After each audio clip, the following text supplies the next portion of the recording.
Nah, pada kesempatan kali ini kita akan membahas tentang bensin. Bensin ini merupakan salah satu produk hasil pengolahan minyak bumi yang paling banyak dibutuhkan ya dalam kehidupan sehari-hari. Untuk itu kita akan membahas lebih dalam tentang bensin ini karena ini merupakan salah satu hal yang penting ya, terutama dalam merawat mesin kendaraan. Jadi, apa itu bensin? Bensin adalah salah satu bahan bakar kendaraan bermotor, baik roda 2, roda 3, maupun roda 4. Bensin ini berasal dari pengolahan minyak bumi. Fraksi bensin dihasilkan pada titik didih 70-140 derajat Celcius dan mengandung campuran hidrokarbon dengan jumlah atom C5 sampai C12. Komponen utama penyusun bensin adalah senyawa hidrokarbon N-heptana dan isooktana. Berikut merupakan struktur dari N-heptana dan isooktana. Pengetahuan tentang bensin yang harus kita ketahui yaitu tentang mutu bensin atau kualitas bensin.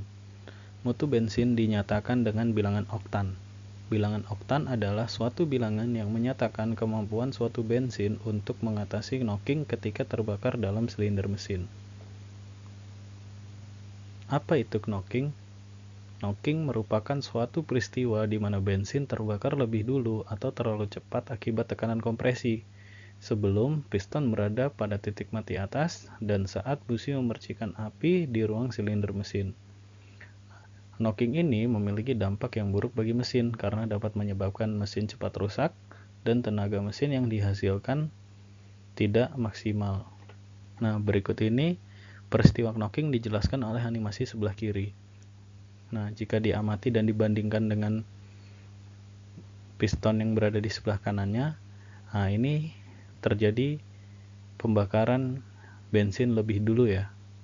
Nah, sedangkan yang kanan ini merupakan pembakaran sempurna yang merupakan sifat bensin yang baik, yang bensin memiliki kualitas baik, yaitu bensin yang terbakar tepat waktunya ketika piston berada di titik mati atas dan tepat ketika busi memercikan api.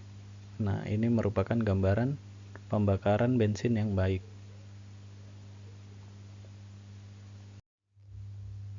Jadi, apa hubungannya knocking dengan bilangan oktan? Semakin tinggi bilangan oktan suatu bensin, maka akan meminimalisir terjadinya knocking. Sedangkan semakin rendah bilangan oktannya dapat memicu terjadinya knocking.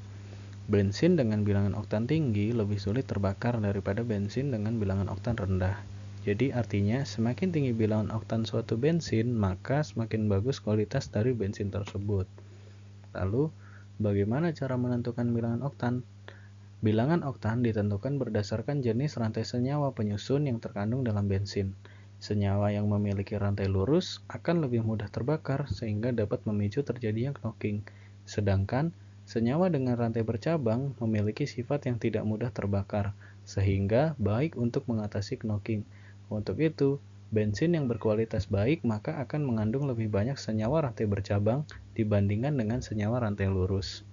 Nah, berdasarkan penjelasan di atas, maka digunakanlah perbandingan antara senyawa N-heptana dan isooktana untuk menentukan bilangan oktan. Senyawa N-heptana yang merupakan senyawa dengan rantai karbon lurus memiliki nilai bilangan oktan 0 karena sifatnya yang mudah terbakar. Sedangkan senyawa isooktana yang merupakan senyawa yang memiliki rantai karbon bercabang memiliki bilangan oktan 100 karena sifatnya yang tidak mudah terbakar. Sehingga bilangan oktan itu dapat dinyatakan dengan persentase kadar isooktana dalam bensin. Nah, contohnya suatu bensin dengan campuran yang terdiri dari 80% isooktana dan 20% N-heptana, maka bilangan oktannya adalah rumus untuk menentukan bilangan oktan adalah persen bilangan isooktana dikalikan dengan bilangan oktan dari isooktana, itu dikali 100. ditambah persen N heptana dikalikan dengan bilangan oktan dari N heptana, yaitu 0. Nah, jadi untuk menjawab soal di atas, yaitu 80 per 100 dikalikan 100, hasilnya 80, ditambah 20 per 100 dikalikan 0, hasilnya 0. 80 ditambah 0, maka hasilnya 80. Nah, jadi bensin di atas memiliki bilangan oktan 80. Nah, setelah mengetahui apa itu bilangan oktan dan bagaimana cara menentukan bilangan oktan, nah jadi bensin-bensin yang ada di SPBU itu dibedakan berdasarkan bilangan oktannya. Nah, berikut merupakan jenis-jenis bensin yang ada di Indonesia yang diproduksi oleh Pertamina. Itu ada Pertalite, kandungan isooktananya 90%, maka bilangan oktannya adalah 90. Pertamax, kandungan isooktananya 92%, bilangan oktannya 92. Lanjutnya ada Pertamax Turbo, kandungan isooktananya 98%, maka bilangan oktannya yaitu 98. Lalu ada Pertamax Racing, ini untuk kebutuhan balap, kandungan isooktannya adalah 100%. Jadi bilangan oktannya 100. Nah, berdasarkan tabel tersebut, maka kualitas bensin yang paling baik jika diurutkan yaitu ada Pertamax Racing, Pertamax Turbo, Pertamax, dan Pertalite.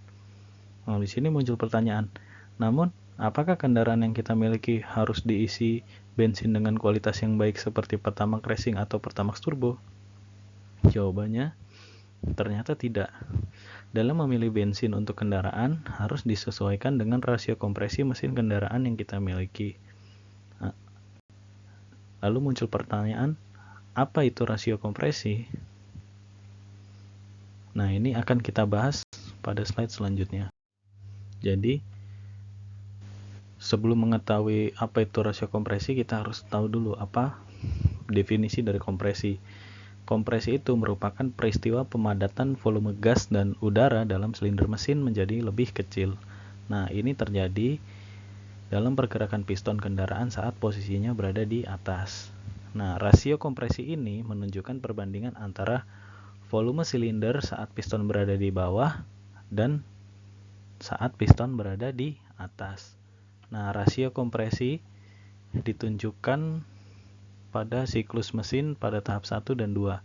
Nah, di sini tahap 1 merupakan tahap intake di mana campuran udara dan bahan bakar itu akan memenuhi ruang bakar. Nah, pada tahap 2 ini akan dikompresi menjadi sangat kecil. Nah, perbandingan itu merupakan rasio kompresi.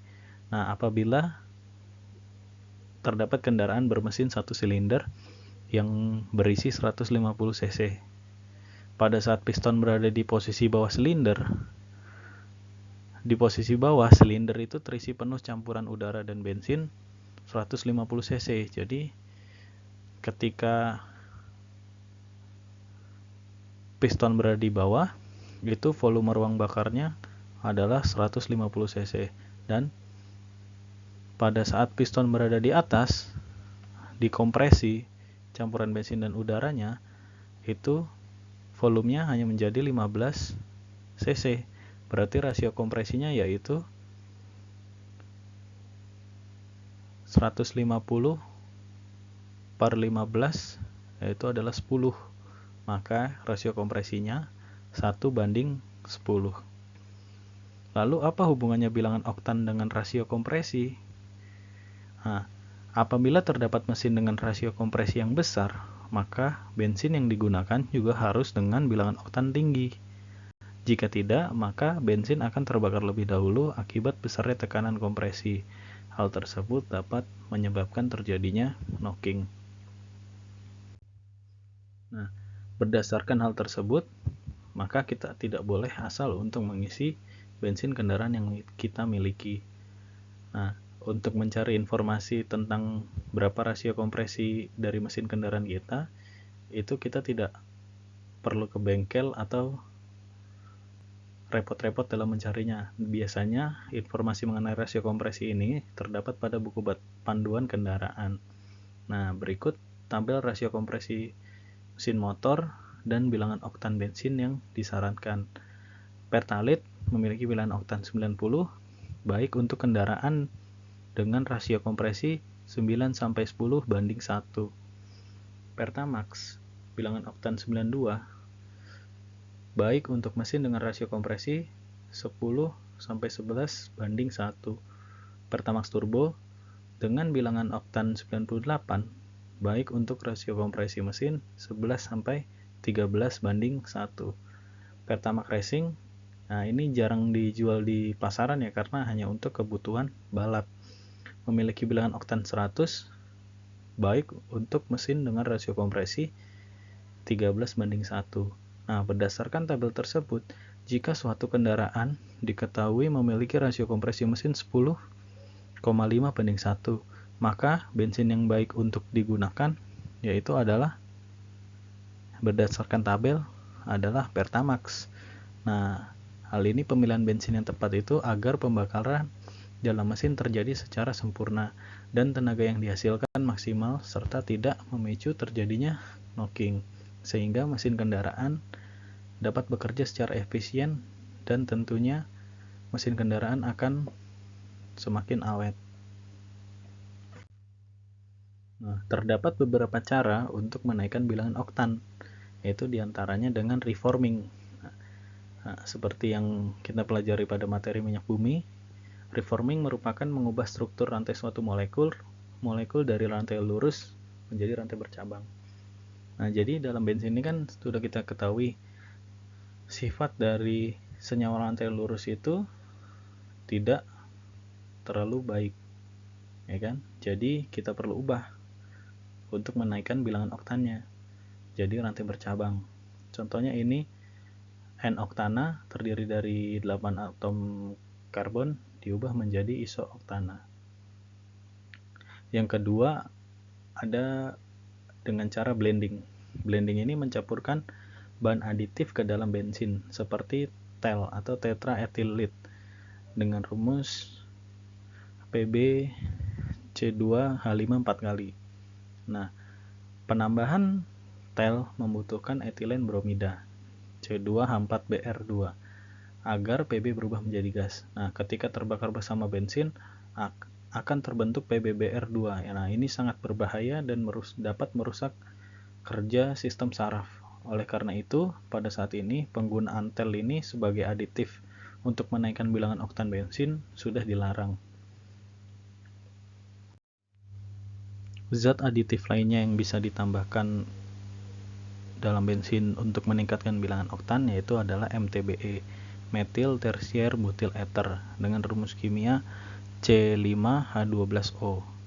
Metil tersier butil ether ini atau dikenal dengan MTBE dapat meningkatkan jumlah O2 sehingga pembakaran dapat terjadi lebih sempurna.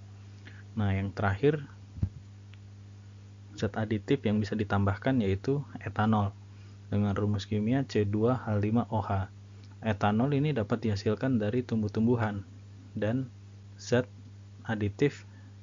etanol merupakan zat aditif yang paling ramah lingkungan.